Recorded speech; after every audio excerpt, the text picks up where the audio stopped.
Okay, welcome. Welcome everyone. Good to have you here at Piano Tech Radio Hour once again. Getting here into the fall season. Fall season's pretty much in full swing. It's a good time for business generally for piano technicians, so we can kind of enjoy that, maybe keep a little bit of eye on the off season, on the summertime, make our plans and our schemes so we can keep afloat in the off season. And then of course, it's the academic season often coincides with the swings in the piano industry. And interestingly enough, we kind of have some academic themes the past few sessions. So that's right in alignment with what we're used to. I'll go ahead and start giving an introduction to what's going on here. Of course, we're streaming out there on Facebook and YouTube. For those of you that may be checking this out for the first time, we'll give you some foundations and we'll hand it into the session. And welcome to everyone. So welcome to Piano Tech Radio Hour. We gather here every Saturday to meet with and learn from the most fascinating and knowledgeable folks in the piano world, including manufacturers, rebuilders, musicians, makers of other instruments, and of course, piano techs. Our mutual goal is to become better at our craft, to help each other, and to create an ever more musical world together. Piano Tech Radio Hour is brought to you by Piano Technicians Masterclasses.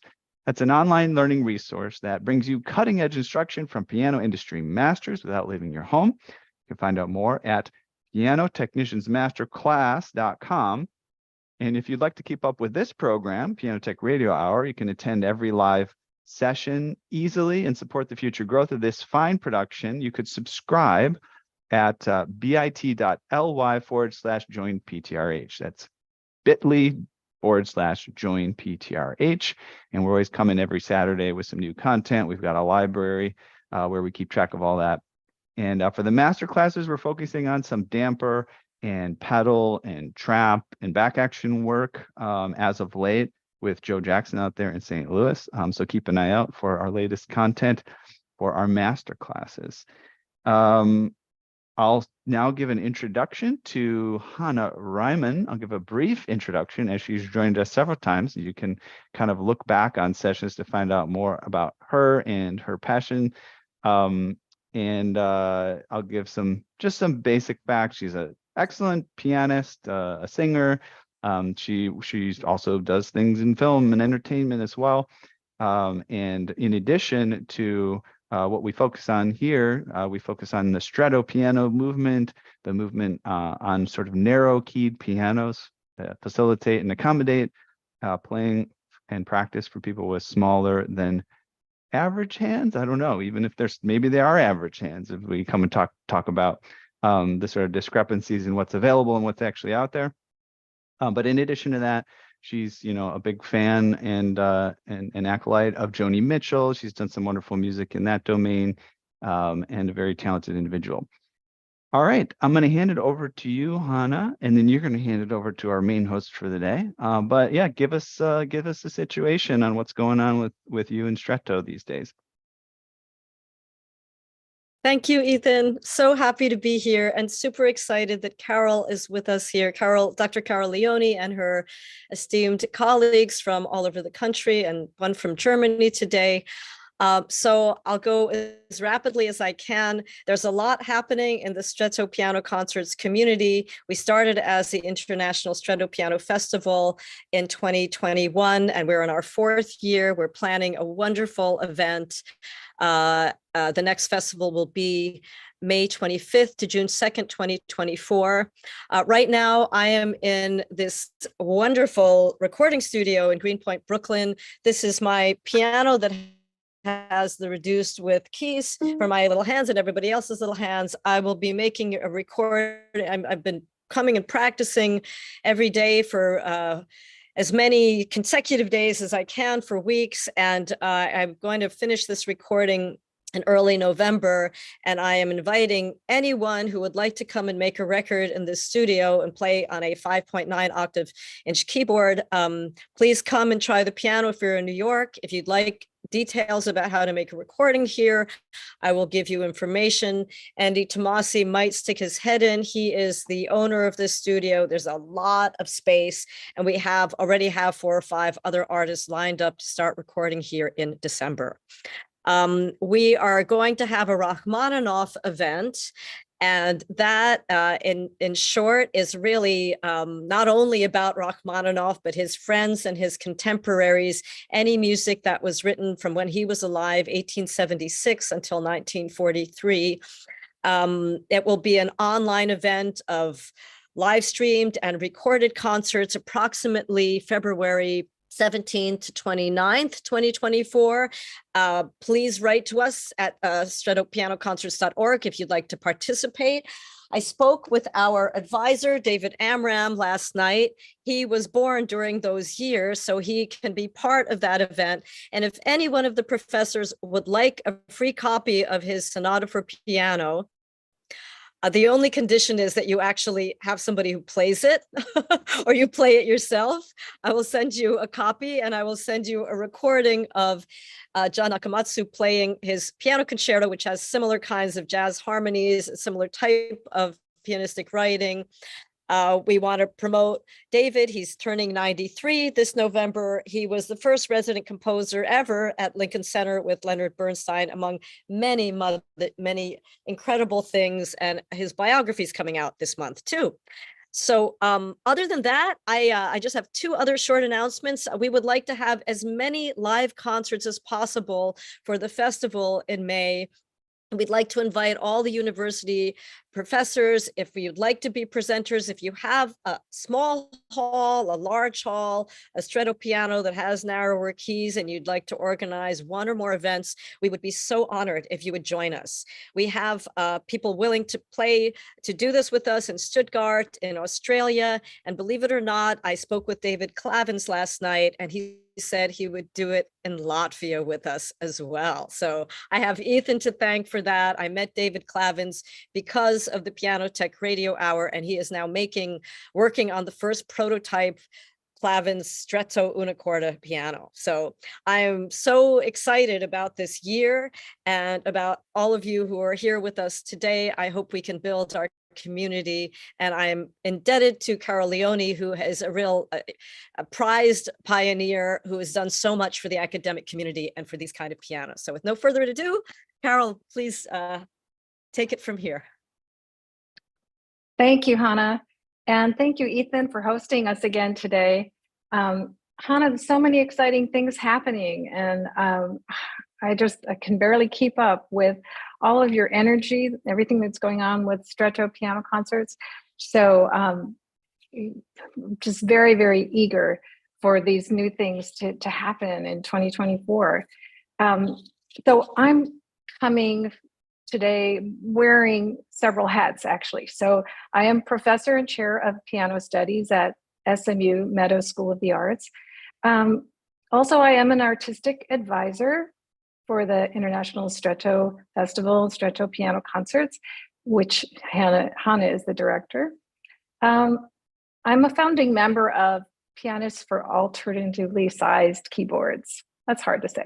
PASC is what we say. Rhonda Boyle in Melbourne, Australia is the administrator for that wonderful organization. And also I am on the board of directors for the Donison Steinbuehler Standard Foundation, the DS Standard Foundation. This is David Steinbuehler, the builder of many of the keyboards that we have. He's made his company a nonprofit. So those are the hats I'm wearing today. We are really excited that we now have keyboards, narrow keyboards, Stretto keyboards in approximately 20 universities across the world. And today we have some special colleagues with us from some of those universities. So I am really thrilled that we were able to get David Forbat from the University of Central Oklahoma. He's a professor of piano there. He's with us today. And Logan Skelton, professor of piano and director of doctoral studies in piano performance at the University of Michigan. And we have Sylvia Malland. She Stuttgart, Germany. She is at the State University of Music and Performing Arts there. And we were supposed to also have dear Jessica Johnson with us. She took ill. And so she has a few words that she sent to me that I will read to you in just a few minutes. She is the professor of piano and piano pedagogy and director of graduate studies at the University of Wisconsin-Madison. So, and we hope that possibly, at least maybe today, a little bit later, or maybe at a future time, we can have Catherine Ananda Owens. She's having some issues from where she's traveling today about connecting with us. So last time we had another group of professors. It's really exciting how we are now joining together to really have this great synergy. And so I'm so excited. Thank you all for joining today.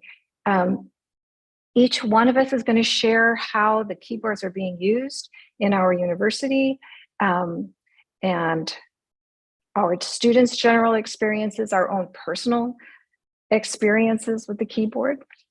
And I will actually take the opportunity to go first to share some things, and then each one of our guests will speak to you as well.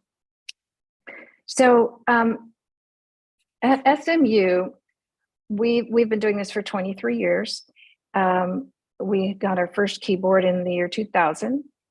And the primary reason we use the keyboards is for prevention of injuries, expansion of repertoire choices, and for instruction in physical relaxation. So that means that even if you're not going to perform on the keyboards, you might be practicing on them for that type of development of your technique. And of course, many of the students are also performing on them, expanding their repertoire and preventing injury. Our setup that we have at SMU for concert performances and recordings, we have a large auditorium with 3 concert pianos, and one of them is an American Steinway D. It has 3 keyboard actions. So it's got the original action with the 6.5-inch octave, and then a second action with keys which provide the pianist a 6-inch octave, and then a third action that provides a 5.5-inch octave. So we call them the DS 5.5, the DS 6.0, and the 6.5. These 2 alternate actions that we have were built by Steinbuehler, David Steinbuehler, and so we call them the DS keyboards. Also at SMU, we have, for practice and instruction, we have 2 Steinway Bs that were retrofitted with alternate keyboards by David Steinbuehler, and one is a 5.5 and one is a 6.0. And then lastly, we have several uprights in the building in the practice rooms, both 5.5 and 6.0. We use those for, experimentation, practice, research, sometimes with the piano prep students as well. Our technician at SMU is David Brown. He is always willing to talk about his experience as a technician. So, he would be happy to be contacted, I think, anytime to talk about that aspect of working with the keyboards. Just a couple things I wanted to say about, I'm very proud of some of the pioneering things that we've done at SMU. Besides being the first university to adopt the keyboards, I guess we had the first public recital performing on these keyboards in a university. And we published a study in 2003. In 2003, students started giving degree recitals. In 2005, we had our first child in the prep department to study on the keyboards. 2014, I recorded a commercial CD on the keyboards using all 3 sizes. And then in 2015, we actually facilitated the first use of the the Stretto keyboards in a piano competition. So these are things that I think, just sort of building blocks for this movement. And now, it's really developed. The whole movement has developed so much farther than we could have ever dreamed. I do want to say, before I turn this over, that the DS Standard Foundation leases Stretto keyboards to universities. And so a lot of the universities right now where they're located, they have purchased the keyboards, but some are actually working on a lease program.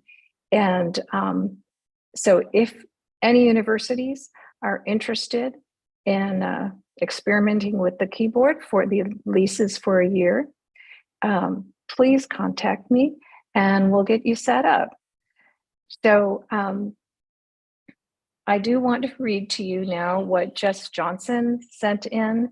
And she is our professor that was supposed to join us from the University of Wisconsin-Madison. She says, "I'm sorry I won't be able to join you today. I'm incredibly passionate about this and so grateful for Hannah and for Carol for leading the way." And she says, "We have here at the University of Wisconsin a DS 5.5 and a DS 6.0 available in our performance halls." And she says, "I have a DS 5.5 in my studio and at home. They have a DS 5.5 in a dedicated practice room. And they have a grant for another DS 6.0 in the works. Jess says that any student or guest can perform on these size keyboards. And she says, I remain deeply committed to this and I'm so grateful that our community is growing." So Jess, if you're listening to this either now or in the recording afterwards, we're so sorry you couldn't join us today, but Jess is just an amazing pianist and an artist, and she has been performing. I think the majority of her performing has been on these keyboards in the past few years. So if you have the opportunity to hear any recordings of hers, I highly recommend them.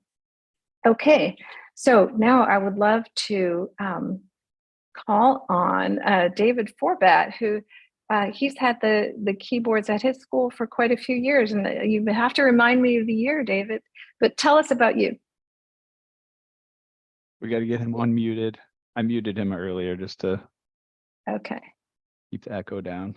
I was going to say, Carol, you're going to have to remind me of the year. I was going to ask, that was one of my questions. When was it? But I was living in Dallas 2000 through 2005, and so I was in the same town as SMU, and I remember when that study came out, and it piqued my interest in I guess it was 2003. You were saying, and then I started teaching here in Oklahoma. This is Oklahoma, folks, where I'm talking from, near Oklahoma City, Edmond, Oklahoma, University of Central Oklahoma, and I remember somehow I'm trying to remember how we got reconnected, Carol, but anyway, it was all about these keyboards, and I wanted to have it at UCO, and so we got in touch at some point, and so David Steinbuehler, we were in touch with him, and he built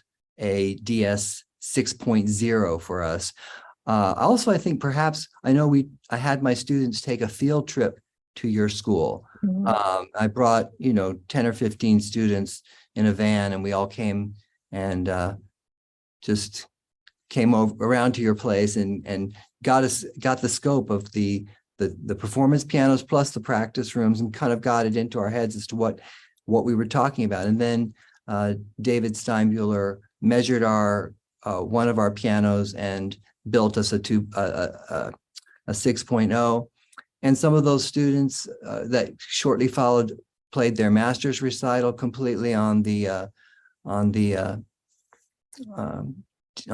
one, in fact, did a split recital. He did the first half on a standard action, and then we had intermission, switched out the keyboard, and finished the recital on the DS 6.0. And I loved that because they could do that. We also have, I guess it's a Charles Walter upright. He's the, and is his keyboard a DS? Is it a David Steinmuller keyboard inside the Charles F. Walter upright, or is it just Charles Walter does his own? Yeah, no, I think that it was retrofitted. Some of them have been retrofitted by Walter using David's keys, and some were just retrofitted right there in the shop. Yeah. Okay, well, so that's what we have. We were given a donation to have David build us a keyboard, which I was just explaining. We put to use, and students performed their recitals on. And then shortly before the pandemic, we had another donation of a piano, another Steinway concert grand, and it took the place of the piano, which was mated to that keyboard that David Steinmuller. Do you hear what I'm saying? So basically, we moved the piano out of the concert hall into a rehearsal hall, and a new, beautiful, brand new Steinway. The only problem was that piano was not mated to the keyboard that David Steinmuller had built. And so we stopped using it for several years. The whole pandemic, we didn't use it, and maybe a couple of years before. And I think really I'm indebted to this podcast, because when you reached out to me to ask how things were going, I said, things actually have taken a bit of a dive because we changed pianos and it's no longer fitted. And you came back, Carol, saying, well, maybe there's a way to work that action into the new piano. So since that time, our technician, I have, what is the saying? The host has spotlighted your video. Would you like to unmute your microphone to speak? Okay, all right. I had something to click on my screen there. That was from earlier, I think. Just popped up or something. You're good. Okay, good. All right. So am I talking too long? No. Okay. And yeah, this is the exciting conclusion to this story. I think good news. Yeah. Yeah. So he's retrofit. I think he had to do something leveling the key bed had to be adjusted so that the hammers were at the right height to hit the strings. But he played it. It works. I said, can I play it? We haven't been able to quite connect on a time. I think he's hesitant to have me be the one insert and to be the one who removes and inserts the keyboard and I think that's a trust issue. I think that once I did it before when we had the other piano, but he's a new technician, and I think he just wants to make sure it doesn't get damaged, which is fair enough. But I think eventually it has to become something where it doesn't take the piano technician every time to remove the standard action and swap it out for the ESPK or the Stretto keyboard, just for convenience, because otherwise it has to be done on an as needed basis. So any thoughts on what I'm saying? So basically now I will add, which may be obvious to most of us technicians on here, but with you folks that might end up pulling an action in and out eventually, one of the biggest headaches about pulling an action in and out is if you press on the keys while you're pulling it in and out, you can break off hammers. And it's so painful because you can fix that, but it takes a while and they're so fragile and you're always like, oh, I should have known. That's probably the biggest thing that your tech is afraid of. But like I said, with some training, watch. I think that maybe we all have to maybe go through a training program to know what to do and how to handle it so that we can be trusted. Sure. But I'll suggest that now that it's doable again. So I guess we're back in business, about to be back in business. We were in business and now we went out of business for a little bit, but now we're back in business. Good. Yeah. And I think it's exciting actually to think about the fact that these keyboards that David has built are actually adjustable. So, you know, this is the thing, of course, with Steinways, they're custom built. So it's not like when he builds one for a Yamaha Grand, well, those are uniform. And so it's very easy to move them from one Yamaha of the same model to the other. With the Steinways, of course, when you do get a new instrument that you want to place the keyboard in or the action in, you have to be able to adjust the action. And so he did make them fully adjustable. So things like string heights, which are different on Steinways, that is adjustable. And so the Steinway, the actions that he has built for Steinway that we're using for the leasing program, fortunately, they are adjustable. So when they're sent to universities, then the technician can adjust it for the particular Steinway that it's going to be placed in. So now that's different than the Yamaha in a setting. Now we've just leased a Yamaha to the University of Montreal. Not the Yamaha, but the keyboard that will go into a Yamaha C7. They happen to have a lot of C7s in their building. So that action is going to be able to travel from piano to piano, room to room. So that's one of the advantages of, having the Yamaha in the building. However, a lot of schools are wanting them for their Steinways. And so then it's just, yes, it's adjustable, but you're not going to be able to just pop it in the next Steinway in the other studio. The technician will have to come and make those adjustments for whichever, and it might take a day, it may take longer to actually do all the perfect adjustments to move from Steinway to Steinway. So that's how that works. But I'm so glad, David, that you're going to be able to now use it for your new Steinway. The only thing is that sometimes it takes a bit of work to convince a student who desperately needs to use this keyboard, this Stretto keyboard, to use it, because they still got it in their head, and I don't blame them, that they're going to have to go out and play a standard piano action, a standard piano keyboard most places, and that what's the point? Why should I get used to the luxury of having something that I can work with, but then have to play any other place? And so I'm just encouraged that things are picking up but I think it has to mushroom and just become more global. Yeah. If I could just, that is the number one question I think that we get. So I think maybe it is important to address that. The students who will never otherwise be able to play a Rachmaninoff etude, or maybe even a Chopin Ballade, several of the Chopin etudes, if in their university study, they actually have the opportunity to study that repertoire and play that repertoire, imagine the experience they have, because probably, most of our students do teaching in their lifetimes. Wouldn't you want to have had the experience as a student of playing and performing this repertoire before you try to teach it? And so even if they never, after they graduate from the university, even if they never have the chance to put their hands on a Stretto keyboard again, they've had that experience, they've expanded their repertoire, they understand what it is to play it.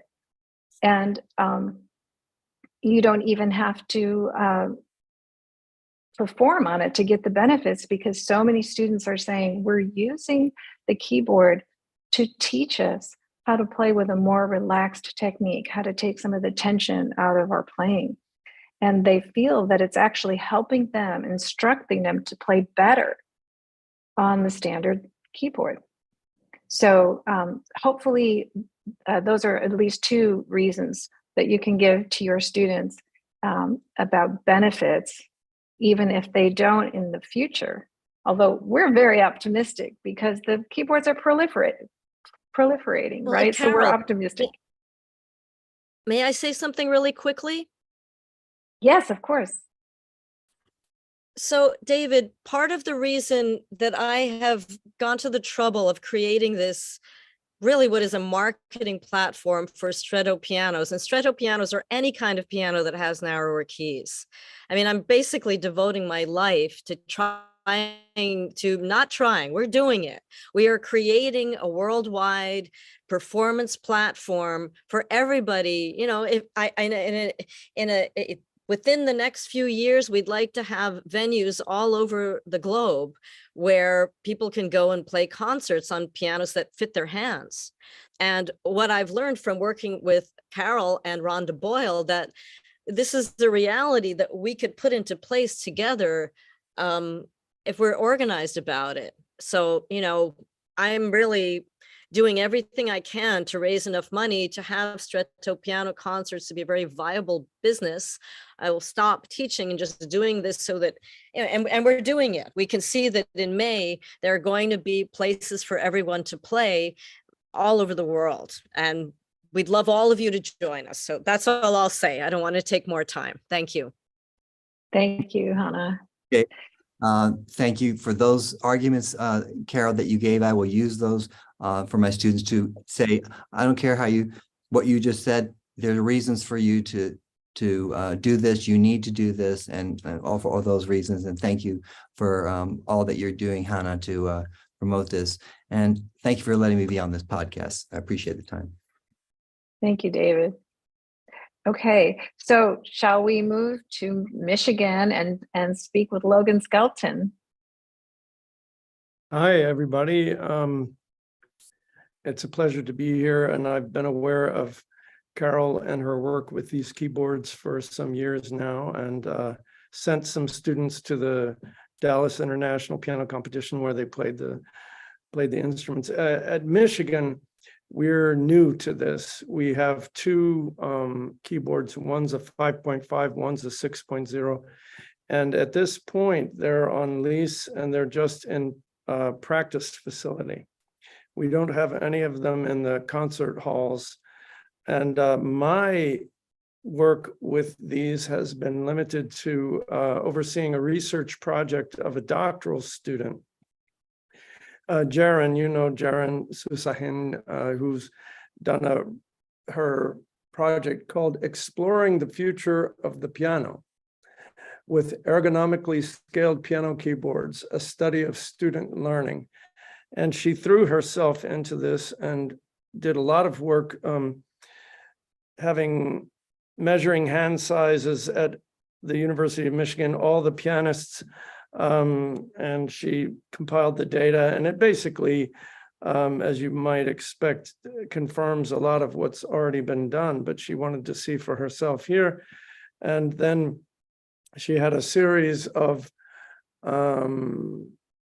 video sessions with pianists with relatively small hands, playing specific excerpts. These excerpts were things that were kind of like conundrums for a pianist who isn't able to reach certain things. And then she selected her excerpts with my help, and then filmed people playing on a standard size keyboard, and then each one of these reduced size keyboards, and then picked excerpts that showed angles and did them in slow motion and sort of presented all of this, what it actually does to a pianist to have to twist and stretch, and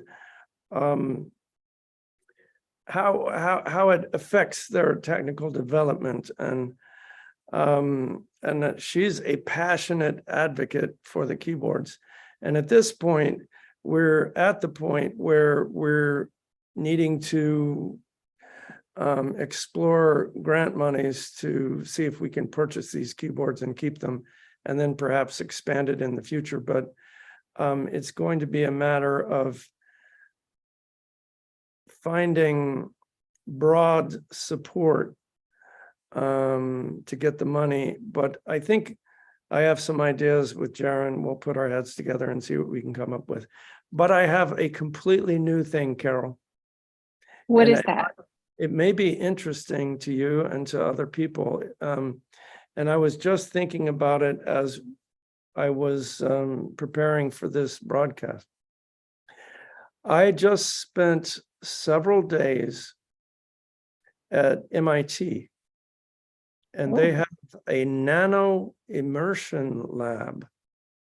And they hook you up to all kinds of sensors. And this is scientists who have a motion laboratory.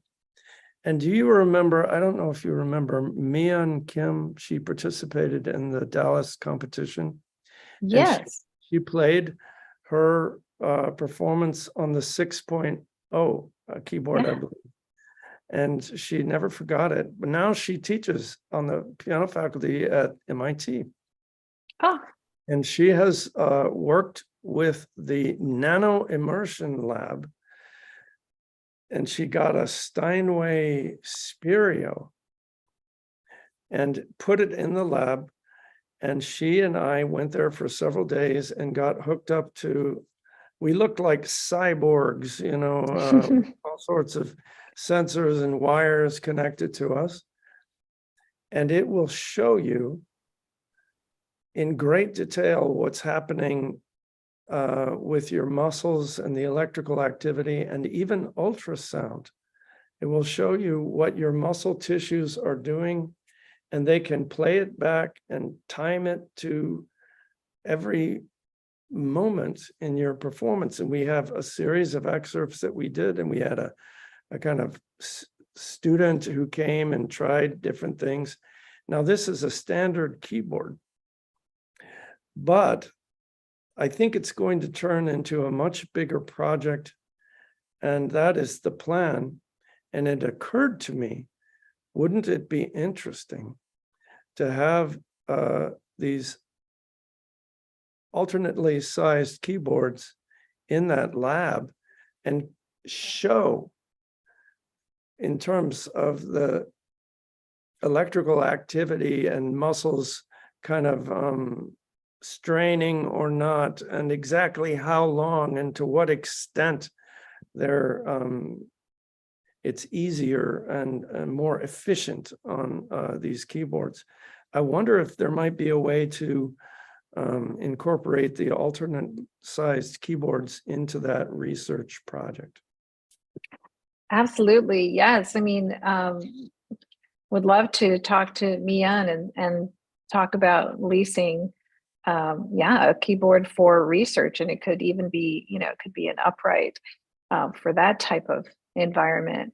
And and there has been a little bit of work done with that. It's kind of like what those who are in sports have the advantage. They have people who are studying movement and really taking a scientific approach to movement. And so I think this can only help us. And this is why I've always believed that, they start at the university level and they sort of branch out from there, because, we can do all these different things. We can have students work on it from pedagogy angles and from now like scientific angles and from performance angles. So that's great. I love that idea, Logan. And I hope that they would be interested in doing that as well with the keyboards. Sure. I will definitely put Mian in touch with you, and you can talk with her, because the project, if it's going to be something more extensive, it was just over several days.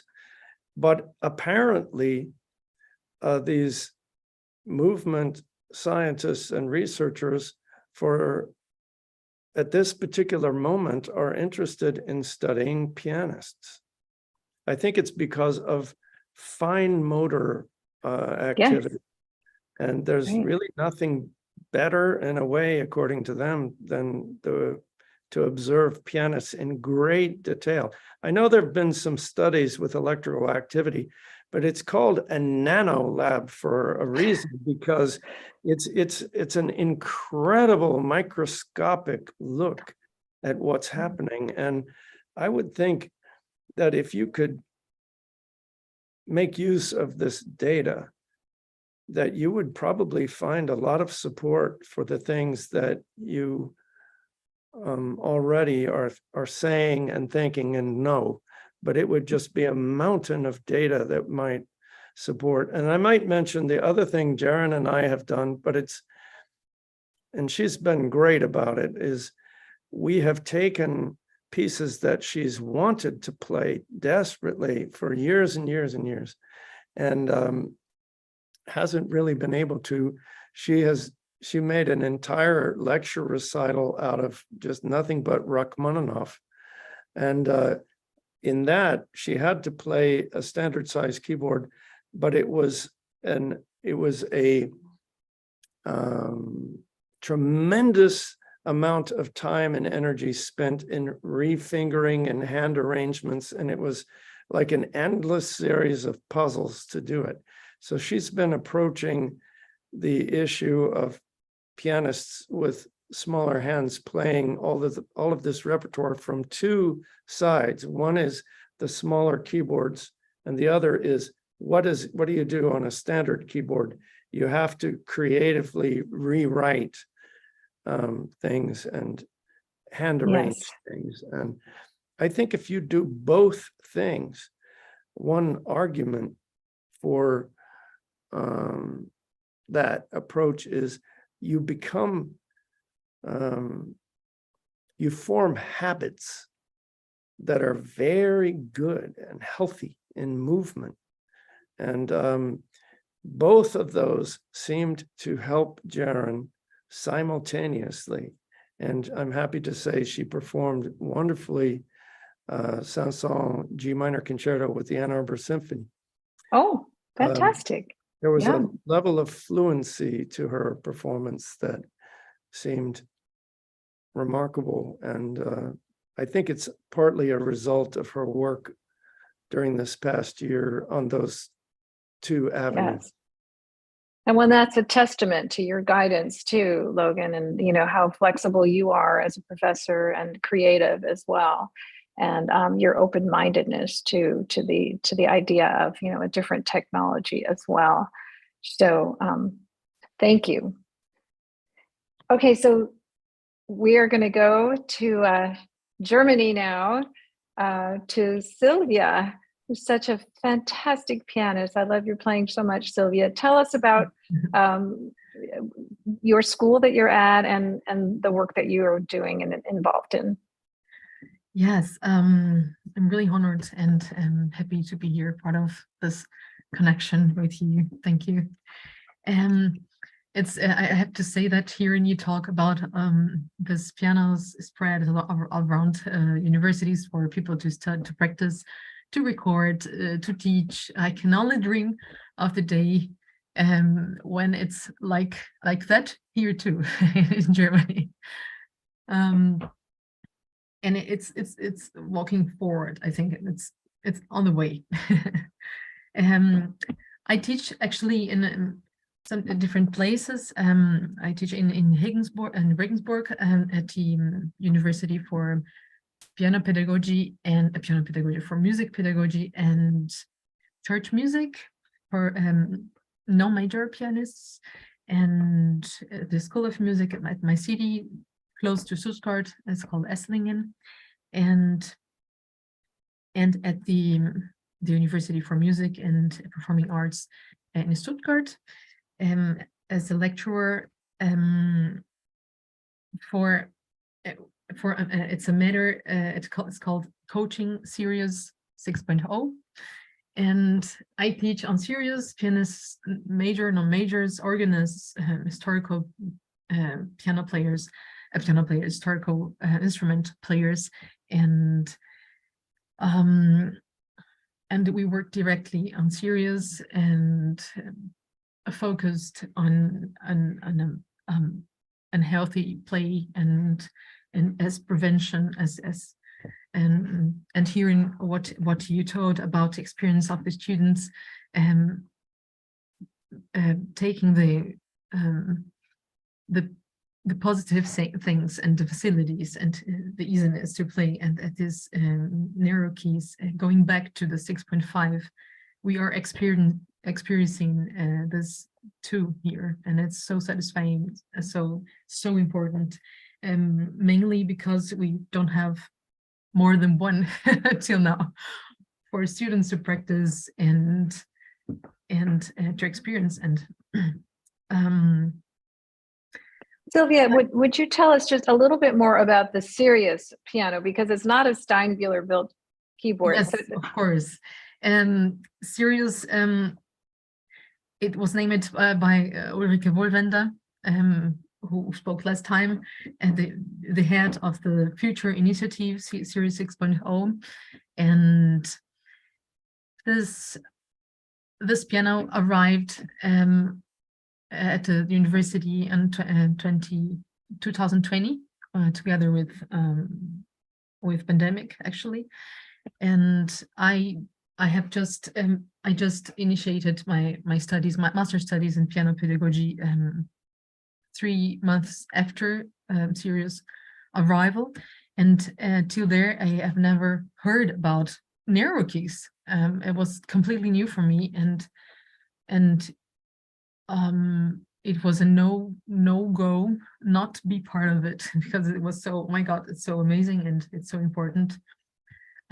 We have to work to spread it and to make it true, come true, this dream come true. And this piano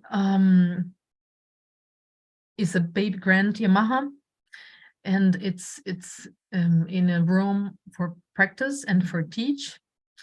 But it's a very flexible piano because we use it for Stretto concerts and for symposium and to practice and teach.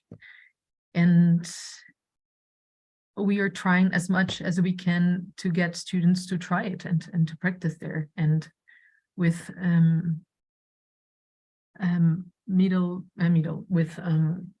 small or not very small hands, and we are very, very happy with the steps it's taken here in Germany. As a non-German person, I think I'm allowed to say that this project is lucky to be running in Germany, because it's a country in Europe which can support it and financially, and private persons and not private persons and manufacturers who are getting very interested in this theme. And we are, with this continuation of your amazing work for so many years, we are so proud and honored to keep going with this in Germany, in Europe.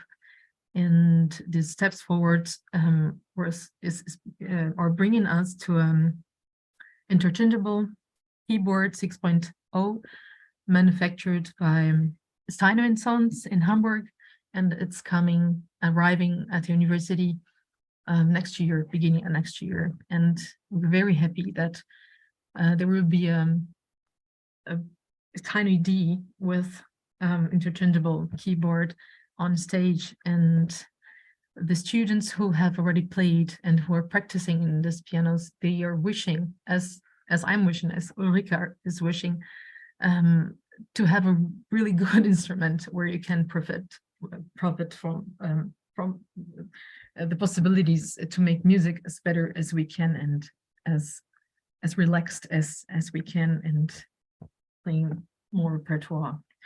And yes. So what has the keyboard meant for you as a performer, as a pianist? How have you benefited personally? Personally, I didn't think I could have so many positive things about playing on this piano. I didn't think, okay, my hands are not so small. I don't think I need, as you mentioned, I don't think I need bigger keys, but I wish I would have bigger hands, and that's the thing actually. So I need it. No? And I felt in another body. I was another person, because everything changes. No? You're more relaxed, and each time I went to practice, I realized something different and another gain. And and I've learned so much to play on the standard keyboard, and it's incredible. It's yeah.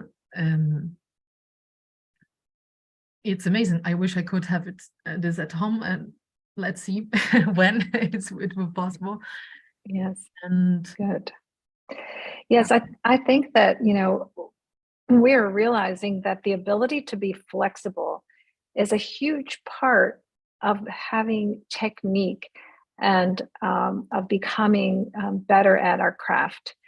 And so for many, many years when pianos were first invented, there was this flexibility that people had because they were playing different size keyboards all the time.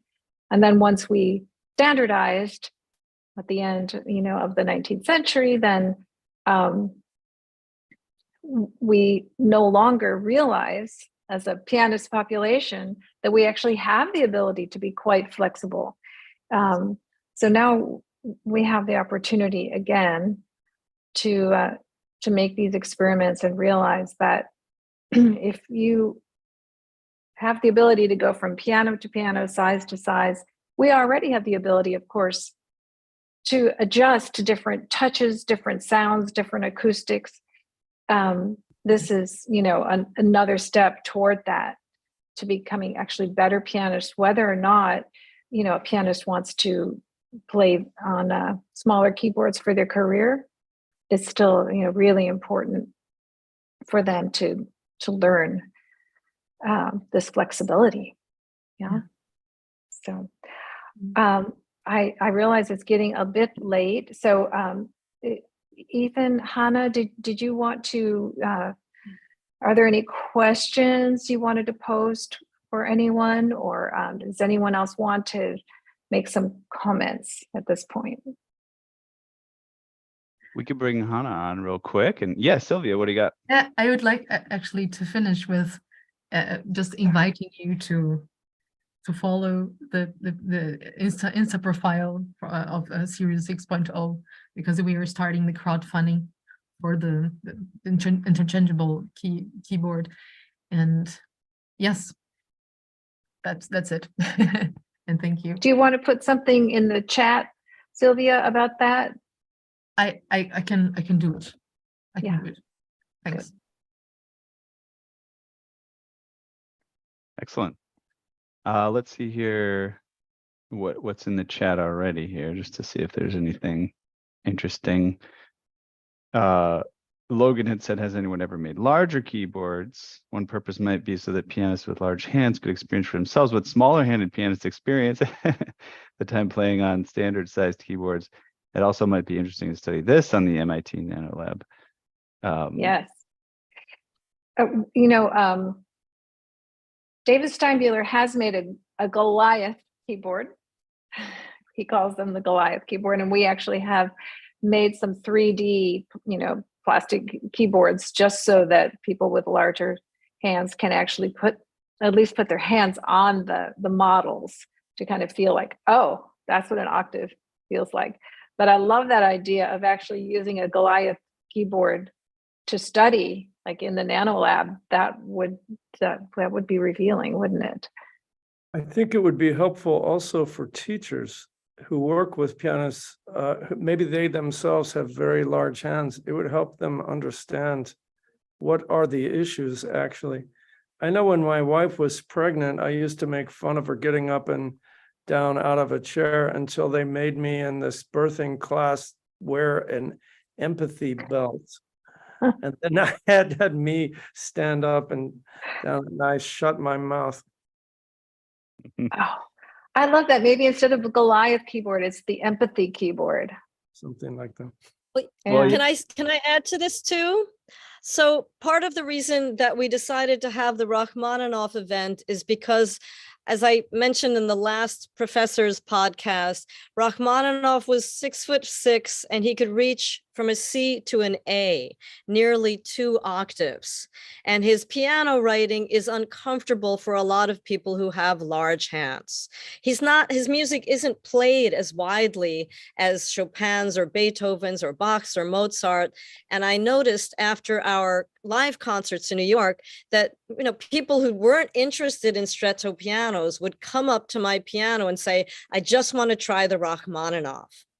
So if we open the playing field, and David's music has some of that in it too, and so does Prokofiev and Scriabin, and the people who wrote on these big keys that were standardized after standardization happened. So that's part of the point of this this performance event, to invite to broaden the playing field for people with larger hands to jump on, because they don't need a Goliath piano to have a difficult time playing Rachmaninoff. Does that make sense?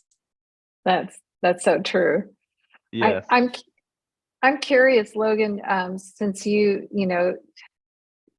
a very highly esteemed professor, have taught many years. What would you say is the percentage of students that come through your studio that have the need for a different size keyboard? Would you be able to estimate that, or?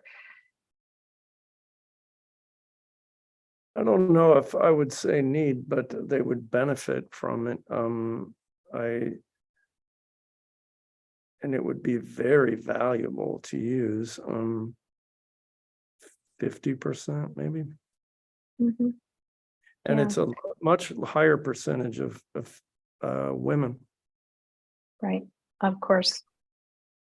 And Jaren's research, of course, just confirmed what you've been writing about too. There's a gender issue. I'm hoping that's something we can use in getting funding.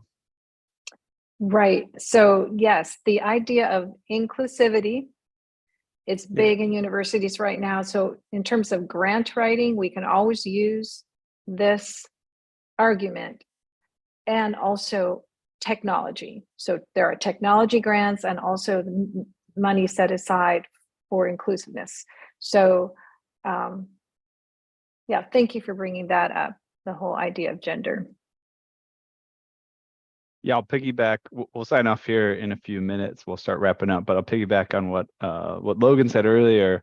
It was many years ago, maybe been a decade, but I do remember hearing about some studies, and it was actually at MIT, and a very similar thing, but it was about the elderly. And so they would put you in this getup so that you could see what it felt like to be an elderly person. And, it was like basically put weights on your shoulders and, something to make your fingers not function as easily, and, goggles on to make your vision worse, all this stuff. And a very similar concept, right? You wouldn't have thought of that, but it really is impossible for us to know what it's like to be other people. But I think it's easier through those types of examples than trying to do it through imagination, for sure.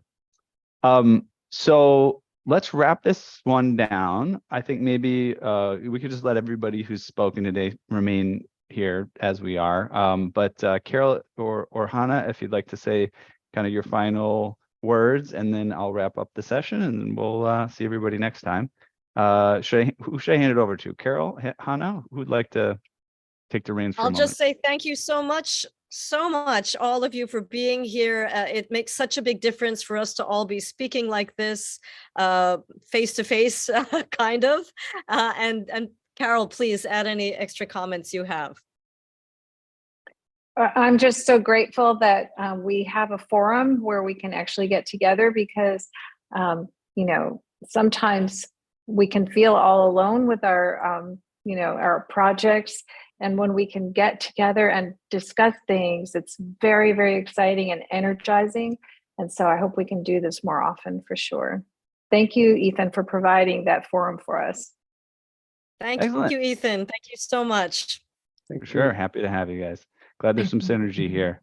And I will say, I talked about, I think last week in our session, we are testing ground on a new podcast concept We're going to definitely have it be something that's researched and make sure that there's a demand for it and some feasibility around it. But the podcast will potentially reach a more broader audience. This one's kind of very basically for piano nerds, but we'd like to launch something that both brings a higher production value to the game.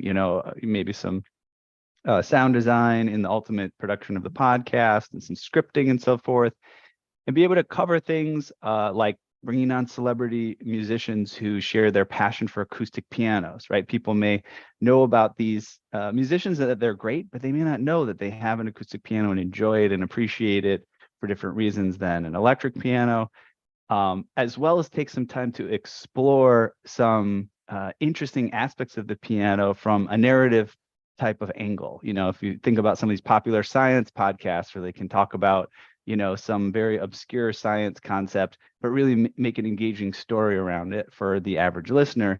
I think there's a space to do things like this for like the history of piano, personalities in the piano, sort of developments in the piano, whether it be something that's historical or something that's on the cutting edge, like what you guys are doing. And in addition to that, educating the audience in an enriching, entertaining, narrative way about the various aspects of piano that people might not be aware of, like what is voicing a piano. Even some of the greatest pianists in the world don't have enough access to the intricacies of what voicing or regulation is, or the various parts of the piano that matter and how to optimize them. So we can bring in aspects of like that in a fun and engaging way too.